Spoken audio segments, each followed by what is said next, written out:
Welcome to this explainer. Today, we're diving into the fascinating and honestly kind of mind-blowing biological reasons behind our absolute worst financial habits. Have you ever wondered why you can be perfectly rational in literally every other area of your life, but the second money gets tight, you suddenly make choices that seem completely irrational? Well, we're popping the hood to look at the hard science and figure out exactly what's going on. So, to solve this mystery, we've got to ask the big question. Why do highly intelligent people still panic and make terrible decisions with their money?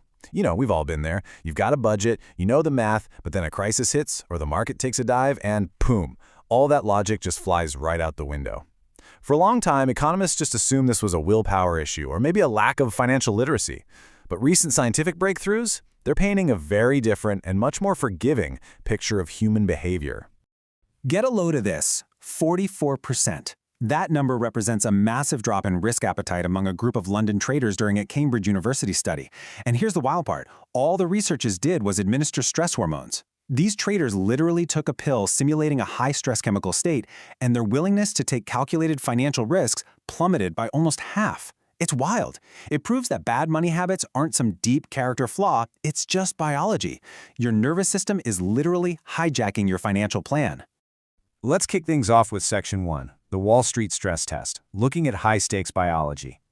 If we really want to understand how stress wrecks a household budget, there is no better laboratory than a trading floor. Millions of dollars won or lost in seconds, the stress is literally palpable. During that same Cambridge study, researchers tracked real traders over 8 days of brutal market volatility, and what they found was crazy. These guys experienced a massive 68% spike in cortisol, which is the body's primary stress hormone. At those sustained, chronic levels, the traders became intensely risk-averse. They actually ended up freezing the markets because they completely stopped seeing opportunities and only saw threats. This whole situation perfectly illustrates a realization from former Wall Street trader and researcher John Coates. He figured out that the financial models running our entire global economy completely ignore this underlying physiological reality. You see, standard economics assumes we're all these perfectly rational agents calculating optimal outcomes like little computers. But Coates and his team proved that humans are biological creatures first and foremost. When cortisol takes over the driver's seat, rationality gets shoved straight into the trunk. Moving on to Section 2, your brain on cortisol, and the shift to short-term survival. Because, look, it's not just Wall Street hotshots suffering from this. It's every single one of us when we open a shockingly high bill or check a dwindling bank balance. To really understand why this happens, we have to look at neuroeconomics. It's this incredibly cool, burgeoning field that examines exactly what's happening in our brain's circuitry when we're forced to make financial choices. By tracking hormones and strapping people into fMRI machines, scientists are finally bridging the gap between our wallets and our nervous systems. The absolute most crucial point here is that cortisol literally shifts our brain away from long-term sustainable planning and forces it right into a panicked short-term survival mode. High cortisol gives you tunnel vision. Your prefrontal cortex, the logical, forward-planning part of your brain, just gets completely drowned out by your primitive survival brain. So instead of sticking to your beautifully crafted financial plan, your brain becomes hyper-focused on immediate relief. You lose all impulse control because your biology is screaming at you to survive right now, today, completely ignoring whatever consequences might hit tomorrow. This biological hijacking totally ruins what economists call intertemporal choice, which is just a fancy way of saying we discount the future to prioritize our immediate comfort. Think about it like this. Would you rather have 1 candy bar today or 2 candy bars tomorrow? When you're calm, waiting for 2 candy bars is a total no-brainer. But when your body is flooded with stress hormones, tomorrow feels dangerous and uncertain. Your brain demands that 1 candy bar right now just to feel a fleeting sense of safety, even if it is a terrible deal in the long run. All right, let's hit Section 3, the consumer spending paradox, stress at the mall. So how exactly does this survival instinct play out in everyday life, like at the shopping mall? Well, researchers at Rutgers University uncovered a fascinating paradox.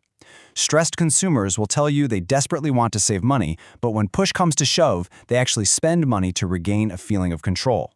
In their studies, researchers deliberately stressed people out and then gave them money to manage. And the stressed participants actively chose to buy things they deemed essential rather than just holding on to the cash.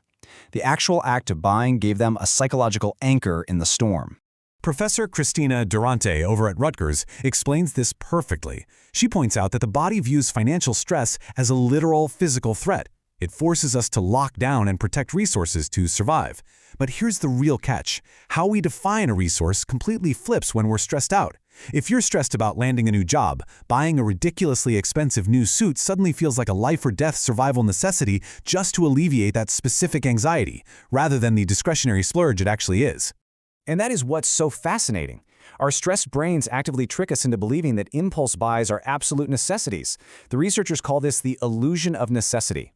When you combine high stress with a feeling of having zero control, your cognitive effort just tanks. You aren't actually being reckless. Your caveman brain is literally miscategorizing a luxury item as a critical survival tool. It's wild how our own biology plays tricks on us. Which leads us to Section 4, the vicious stress cycle, and the very real physical health effects. This brings us to a problem that I think we can all relate to. The truth is, the line we draw between physical health and financial health is completely artificial. Financial stress definitely does not stay in your bank account. It shows up physically. We're talking disrupted sleep, weakened immunity, and just this constant heavy fatigue. When your brain is running numbers at 2 in the morning, it simply can't switch off. That chronic cortisol exposure leads to real, measurable problems. You catch every single bug going around, you get awful tension headaches, your digestion gets completely out of whack. Your body is physically waving a giant red flag. And unfortunately, this creates an absolutely devastating feedback loop. Financial stress damages your health, which inevitably leads to medical bills, which then just piles on even more financial stress. It is an exhausting cycle that feeds right back into itself. Plus, remember that impaired cognitive effort we just talked about? Because you're so stressed and tired, your decision-making gets even worse, leading to more of those impulse buys just to cope with the pain. It is a literal biological trap. But don't worry, there's a way out. Section 5, taking back control and breaking the cycle. The incredibly good news here is that you don't need to magically rewire your entire brain or suddenly become an economics genius to fix this. You really just need to start sending the right safety signals to your nervous system. Bank Bazaar outlines 5 actionable moves that act as a direct antidote to all that cortisol. It starts with just creating a simple budget and building a tiny emergency buffer, even just 500 to 1,000 rupees. You see, you can't fix what you can't see, so even a simple notes app tracking your expenses gives you immense clarity. And that tiny buffer, it might not seem like life-changing money, but psychologically, it screams to your brain, hey, we have a little breathing room. We're not on the edge. That realization alone dramatically lowers your cortisol. Next up is setting up autopay for your fixed expenses, like rent, utilities, and insurance. This removes an enormous mental load and the silent anxiety of late payments, which is genuinely fantastic for your physical health. Think about it. Every missed bill or looming deadline is like a microdose of stress injected straight into your veins. By automating these essentials, you require literally zero mental effort every single month. It's just one less threat for your survival brain to obsess over. You also only need to schedule about 20 minutes of dedicated money time a week to review everything. Doing this eliminates the sheer unpredictability that keeps your brain trapped in constant threat mode. Unpredictability is a massive trigger for anxiety, right? If you don't know when you're going to deal with your money, your brain is just going to worry about it 24/7. But if you know for a fact that every Sunday at 10 a.m. you'll spend exactly 20 minutes on it, your brain actually gives itself permission to relax for the rest of the week. Ultimately, if you want to flip the script on financial stress, you've got to abandon the standard habit of spending first.